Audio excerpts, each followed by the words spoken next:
nitakuwa na furaha zaidi kama ndangu, kwa sababu nimepata tabu sana, nimetembea sana.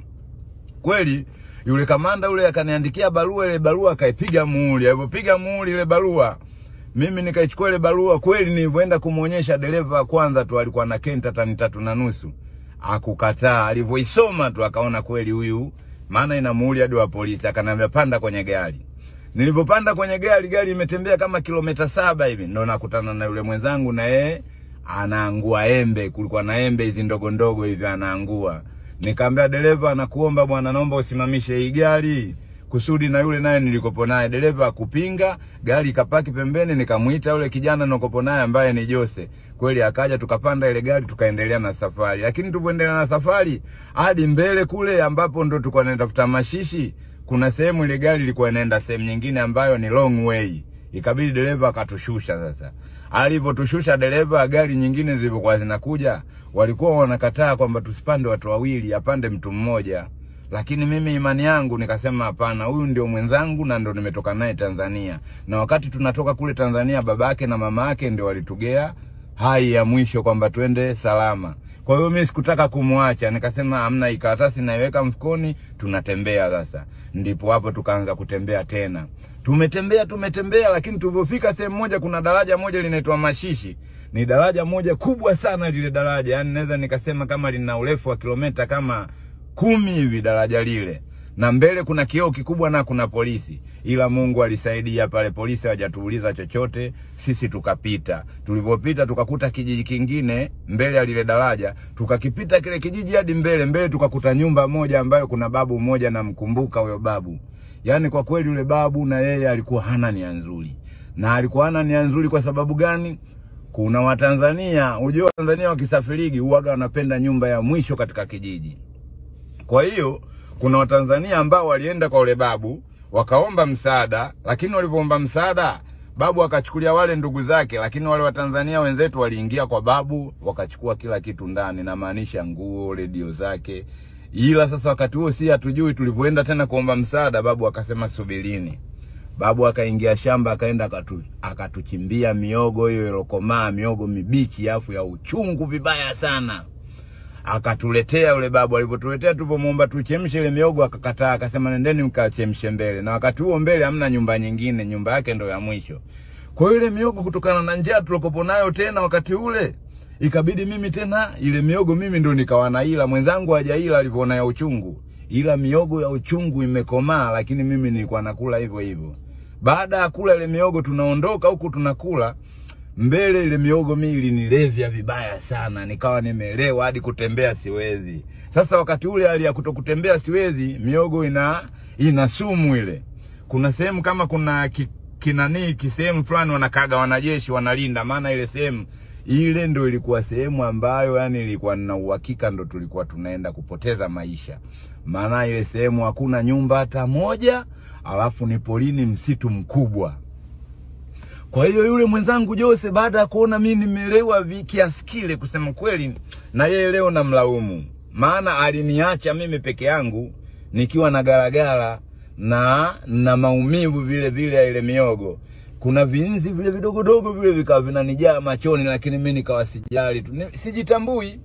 Ila sasa Mungu alikuwa kama ndo anatuonyesha. Jose wakati anaondoka mbele akakutana na pickup Toyota Hilux imekatika Excel. Alafu ndani kuna wavulana wawili ambao wao walikuwa wanaelekea Maputo, ila Excel ilikuwa imekatika. Kwa hiyo wameagiza spare ili kusudi waje kufunga ile spare gari yao waendelee na safari.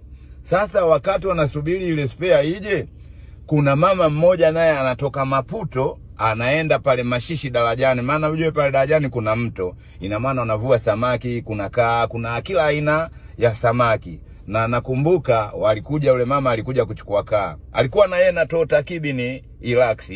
Kwa hiyo yule mama yule wakati anafika pale alisimamisha gari yake, akawa anaongea na wale wenye ile pickup ile. Wale wenye ile pickup walimuelezea matatizo ya ile gari, lakini wakamuelezea kuna kijana hapa Mtanzania ambaye ana matatizo hapa, si wenyewe tumeshtushwa kwamba anatembea kwa miguu katika msitu huu. Mama akasema hapana. Mama alikuwa anamwamini Yesu Kristo. Akasema, akamuuliza yule, wewe jina lako nani? Akamwambia, mimi jina langu Joseph. Akamwambia, basi sikiliza, twende nikupakie. Naenda hadi sehemu moja pale darajani, naenda kuchukua kaa wale, naenda kuwapakia, afu nikishawapakia wale nageuza na gari, tunaenda hadi Maputo. Angalia bahati ilivyokuwa nzuri. Mama akampakia Joseph. Alipompakia Joseph, wakati wanarudi huku ambapo Joseph aliniacha mimi, mvua ilikuwa inaanza kunyesha. Hakuna sehemu yote ya kukimbilia. Mimi nilikubali niloe. Lakini wakati huo nimekubali kuloa, nimeshaanza kuloa, nikawa nasikia mlio wa gari inakuja. Na ile gari wakati inakuja ilikuwa inapunguza spidi. Jose alikuwa ameshamuelezea mama kuna mwenzangu ambaye nimemwacha anaumwa hali yake mbaya. Mama kwenye ile gari alikuwa yeye na polisi mmoja alikuwa kakaa upande wa kushoto ambaye alikuwa anamuescort mama. Kweli mama alifika pale alisimamisha gari na mimi akaniita. Aliponiita kwenye ile gari yake, kwa kuwa ile gari ilikuwa kuna mbele kuna msalaba unaning'inia pale, nikajua kabisa hili ni Christian, huyu ni mama Mkristo, lakini mimi ananiuliza jina langu ili ajue na mimi Mkristo au Muislamu. Sasa na mimi pale nikajiongeza. Nikamwambia mama, mimi mwenyewe jina langu Emmanuel. Akasema okay Emmanuel, are you Christian? Nikamwambia ya. Akasema sasa sikilizeni, kwa sababu mko wawili siwezi nikaenda na nyinyi pale darajani, kwa sababu si unajua pale darajani kuna polisi. Mliwaona polisi? Nikasema ndio tuliwaona. Basi wewe Jose shuka chini na mwenzio Emmanuel nisubirini, narudi sasa hivi dakika 20 nitakuwa nimesharudi. Ukweli dakika 20 hazijafika tunasikia Toyota Hilux inarudi kweli. Walikuwa wamepakia matenga yale yamejaa, wale kaa wale wamejaa kaa kama wote kwenye yale matenga. Mama kweli aliposimamisha Toyota Hilux, si wenyewe alipotuacha tulikuwa tumeamini atarudi, na kweli alirudi. Akatupakia, alipotupakia ndio pale tulipoona ule msitu ulikuwa mkubwa sana. Yaani katika misitu yote pale tusinge survive. Lakini kwa uwezo wa Mungu kweli yule mama alitusaidia hadi tukafika sehemu moja ambayo Mashishi town. Hapo ndo tulipoanza kuwaona wazungu wanaenda bichi na magari yao ya kifahari na ile wanaenda kuenjoy bichi. Mama pale alipaki gari kwanza, akatuingiza hotelini. Akasema wanangu kwanza natakiwa mle.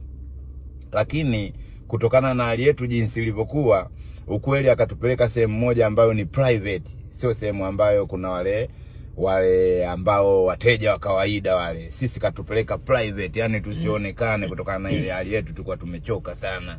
Kwa hiyo mama pale akaagiza chakula. Jose kusema kweli alikuwa hali sana, nisimsingizie, ila mimi nilikuwa nakula vibaya sana. Yani kila nikikiona chakula nahisi kwamba kesho nitalala tena na njaa. Kwa hiyo nilikuwa nakula na ekabanka. Na ekabanka babu Sefu unafikiri? Hatari hiyo. Wewe hatari. Nilikuwa nakula. Yaani unaweka reserve. Mama naweka reserve. Oya mama hadi mwenyewe alipenda akasema, "Da! Wewe Ima wewe unaonekana wewe kweli wewe unamshipa kula." Bwana babu Sefu nilikuwa nakula kwanza, mama kanagizia tena kama kule nyuma plate ya kwanza. Tatu mama hapo kanagizia na embe, lile embe akajua mimi nitalimenya. Sijalimenya nikalila na maganda yake. Akatunulia na mishikaki. Mama alikuwa anacheka na ule polisi mbele, anasema hawa wanangu hawa lakini walitaka kufa, ila hawa mimi naenda nao mwanzo mwisho siwaachi. Tuendelee pale tulivyoendelea kweli gari litembea masaa 6. Tukawa tumeingia katika mji wa kweli mama baada yani kuona yani hawa wanangu hawa wanawasaidia, lakini siwezi nikawaacha. Kweli mama alinyosha mguu kwa sababu alikuwa na drive yeye mwenyewe. Tulipofika pale Maputo nyumbani kwake, polisi wakati huo walikuwa wameshashuka chini, tukaingia hadi ndani. Tulipoingia hadi ndani, mama akatuambia tumsaidie, tukashusha yale matenga, mimi na Jose, kwa sababu nguvu kidogo tulikuwa tunazo maana situshakula. Kwa hiyo mama akasema hamna matatizo wanangu, jisikieni mko nyumbani. Hapa ishini, hapa ni nyumbani kwenu na nyinyi ni wanangu. Na sisi tukasema sawa mama, na sisi wewe ni mama yetu, hatuwezi tukakudisappoint katika njia yoyote, tutakusikiliza, tutafanya kila kitu. Kweli mama akatupa chumba kimoja ambacho kwa kweli alitupa chumba kimoja kikiwa na watoto wake wawili wa kike. Kwa hiyo watoto wawili wa kike, mmoja anaitwa Gandinya, mmoja anaitwa Hilda. Ni watoto ambao ni sio watoto kivile, lakini umri kati ya miaka 18 19 ndio naweza nikahisi kitu kama hicho. Ni wakubwa lakini sio wakubwa kama sisi. Kwa hiyo alitupa chumba kimoja, yani watoto wake wa kike wawili na sisi wawili. Sijui alikuwa na maana gani mama. Sasa unajua bwana, wasichana watoto wa kike tulikuwa tunalala nao, na sisi watoto wa kiume unajua kulikuwa na mambo fulani, kulikuwa na vichekesho tu. Wao wanacheka sana na sisi tunacheka, ila wao walikuwa wanalala kitanda kingine na sisi kitanda kingine. Tulikuwa tunalala hadi asubuhi kwa sababu si wenyewe lugha tukopo hatuwezi kuongea, lakini ile tunasikilizana hadi asubuhi. Tukiamka kweli, mimi nilikuwa mtu wa kwanza naamka na Jose mtu wa kwanza. Tukiamka tulikuwa tunaonyesha nidhamu ya hali ya juu sana. Kwanza tulikuwa tunachukua vile vyombo ambavyo tulitumia jana usiku, tunaviosha mimi na Jose. Aidha Jose anaosha vyombo, mimi nachukua ufagio nafagia katika ile ground yake mama, watoto wakiwa wamelala na mama na baba wamelala kwenye chumba chao. Sisi tunafanya usafi, wao wakiamka wanakuta sisi usafi tumeshafanya. Ukweli mama hiyo ilimpendeza sana, alitupenda vibaya sana yule mama. Akawa anafurahi, hata wanae nao walitupenda. Yani tulikuwa tunaishi kwenye ule mji, yani tulikuwa tunajisikia tupo nyumbani. Tulikaa katika ule mji ndani ya wiki 2 tulikuwa tumekaa. Wakati huo mama yeye anatupa chakula ambacho chenye protein kama zote, alikuwa hatubagui. Tulikuwa tunakula chakula sasa hadi tunakiangalia hivi chakula, tuamini macho yetu. Mwisho wa siku mama alitoa kabati lenye kioo, akasema, wanangu hebu njoni mjiangalie kwanza. Mwanzo ndio sijakupeni kioo mjiangalie, maana nilikuwa naona kama nitakuwa na wakashifu, lakini njoni mjiangalie kwenye kioo sasa hivi. Mama kweli alitoa kioo kimoja nje pale, tukawa tunajiangalia, tunacheka, tunaona bwana sasa hivi tumekuwa shingo pila shavu hilo, kutokana na msosi ambao alikuwa anatugeia mama. Alikuwa anatugea msosi sana. Hata hivyo lakini alikuwa anatupeleka hadi City Center Maputo, anafanya biashara walekaa. Mama akaanza kutunulia viatu, maana tulikuwa hatuna viatu kusema kweli, tulikuwa peku peku. Mimi mwenyewe sio siri sifichi, nilikuwa nimevaa kinguo aina ya kimini. Ina maana ni kimeishia hapa, kitovu kinaonekana, huku nina kipensi. Na mwenzangu Jose naye alikuwa kama mimi vile vile. Mama akatuingiza shopping, akatunulia nguo, akawa yani anatutreat sisi ni wanae kabisa, alikuwa atubagui. Wakati huo yeye anafanya biashara kule, akimaliza biashara anatupakia kwenye gari, tunarudi nyumbani, tunalala, tunafanya usafi nini kila kitu, kula, mambo yote kama yale yanayostahili mtu atakavyo akiwa nyumbani kwake. Kwa hiyo ina maana pale kwa yule mama tulivyokaa wiki ya pili, kulikuwa na kina mama sasa. Kina mama aliwaalika waje majirani zake ili waje kutuona baada ya kupendeza vile. Lakini wale kina mama nakumbuka walikuja 5 kina mama, mmoja akiwa ni Blanco na wengine 4 walikuwa weusi kama sisi. Mablanco, nikisema Blanco najua unajua maana yake, au hata kama hujui naweza nikakuelezea. Blanco ni yule ambaye kama ni sio kama ni Waleno, wale watu wa Msumbiji, wale Waleno wa kutoka Msumbiji. Ni watu wa Msumbiji kutoka Ureno. Kwa hiyo ina maana wale walivyokuja siku ile watu 5 ambao ni kina mama, walivyokuja kwanza wakawa wanatushangaa. Sasa yule mama akawa anawaelezea mazingira jinsi alivyotupata sisi. Wale kina mama walikuwa wanapatwa na mshangao mkubwa sana, wakawa na wao wanatupenda, wanatutamani. Hadi kuna mama mwingine akasema, akamwambia Mama Ida, na kuomba mamangu nigee kijana mmoja, unigee Emmanuel au nigee Josefu. Ina maana mama alikuwa anamuomba mama yetu amruhusu atuchukue mmoja kati yetu sisi, lakini mama alikataa, akasema hapana, hawa kama unavyoona njiwa, yani wako wawili na mimi hawa naona siwezi nikawagawa, inabidi nikae nao wanangu mpaka mwisho. Siwezi nikamtoa Joseph wala siwezi nikamtoa Emmanuel kwa sababu wote mimi nawapenda. Na kweli ilishindikana ule mama kutuchukua, lakini walifurahi sana. Sasa lakini kuna mama mmoja aliniuliza kitu kimoja, maana pale mbele kulikuwa na bakuli moja lilikuwa na kunde, zile mboga tuseme ni kunde zile. Lakini ule mama yule katika wale mama 5 aliniuliza mimi swali, aliniuliza hizi kwa Kiswahili zinaitwaje? Ndio hiyo nilikuja niliwachekesha sana kina mama, walikuwa wana mbavu. Mimi nikajibu kwa Kiswahili kweli, nikasema kunde. Sasa nilivyosema kunde, kumbe lile kunde lilikuwa sio neno lenye maana nzuri katika maadili, lilikuwa neno baya. Karibu katika kipindi chetu cha maisha ya ughaibuni. Episode yetu ya kipindi cha nyuma tulishia episode ya 41 na ikizungumzia kuhusu swala la kunde. Tuko na Steve ambaye ndiyo mwenye story ambayo maisha alimtokea katika kutafuta maisha yake wakati anakwenda South Africa. Hiyo bado hajafika hata South Africa, bado yuko Msumbiji wakati anakwenda South Africa. Kwa hiyo tufuatilie story yetu vizuri, ambapo tulipoishia ni ya 41, tunakwenda episode ya 42. Steve. Pale tulipoishia kwenye kunde, kweli kunde lilikuwa ni neno ambalo lilikuwa lina maana nzuri, alafu isitoshe wale kina mama wenyewe walikuwa wanafurahi tu, wote wanacheka, lakini mimi nilikuwa nashangaa wanacheka nini, pamoja na mwenzangu naye alikuwa anashangaa, ila wao walikuwa hawajatugea nini maana yake. Lakini kutokutugea sisi maana yake, baadaye tulikuja kugundua kwamba ilikuwa sio neno zuri la kimaadili. Kwa maana hiyo, lakini maisha yaliendelea, wale kina mama waliondoka na sisi tuliendelea kukaa pale pale kwa ule mama.